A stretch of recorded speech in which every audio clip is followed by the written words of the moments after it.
एक बार भगवान विष्णु शेषनाग पर बैठे बैठे बोर हो गए और उन्होंने धरती पर घूमने का विचार किया।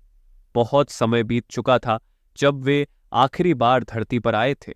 यात्रा की तैयारी में लगते हुए लक्ष्मी माता ने पूछा, हे देव, आज सुबह सुबह आप कहाँ जाने की तैयारी कर रहे हैं? भगवान विष्णु ने मुस्कुराते हुए कहा, हे लक्ष्मी, मैं धरती लोक पर जा रहा हूं। लक्ष्मी माता ने कुछ सोचकर कहा, क्या मैं भी आपके साथ चल सकती हूं? भगवान विष्णु ने थोड़ी देर विचार किया और कहा, तुम मेरे साथ चल सकती हो, लेकिन एक शर्त है। तुम धरती पर पहुंचकर उत्तर दिशा की ओर मत देखना। इस पर माता लक्ष्मी ने सहर्ष हाँ कहा और दोनों धरती पर पहुंचे।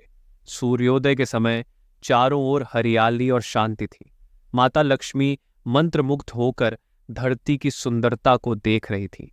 लेकिन जैसे ही उन्होंने चारों ओर देखा, उन्हें उत्तर दिशा में एक सुंदर बगीचा दिखाई दिया, जिसकी भीनी भीनी खुशबू उन्हें आकर्षित कर रही थी। माता लक्ष्मी बिना सोचे समझे उस बगीचे में गईं और एक सुंदर फूल तोड़ लाईं। जब वे भगवान विष्णु के पास लौटी तो भगवान की आंखों में आंसू थे। उन्होंने कहा, हे लक्ष्मी, तुमने मेरा वचन तोड़ा है। तुमने किसी से अनुमति लिए बिना फूल तोड़ा है और यह चोरी है। अब तुम्हें इस गलती की सजा भोगनी पड़ेगी।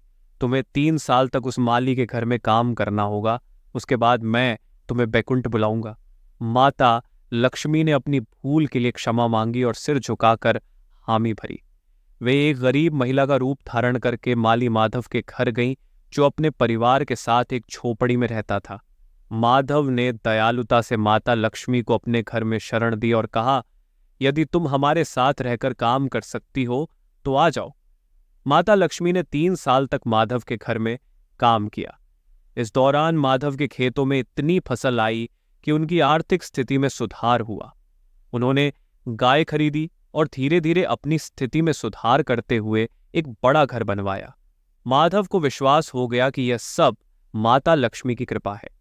3 साल बाद जब माता लक्ष्मी ने देखा कि सब कुछ ठीक हो गया है, तब उन्होंने माधव के परिवार से विदा लेने का सोचा। जब माधव ने उन्हें देखा तो वह पहचान गया कि यह तो उसकी मुंह बोली बेटी है।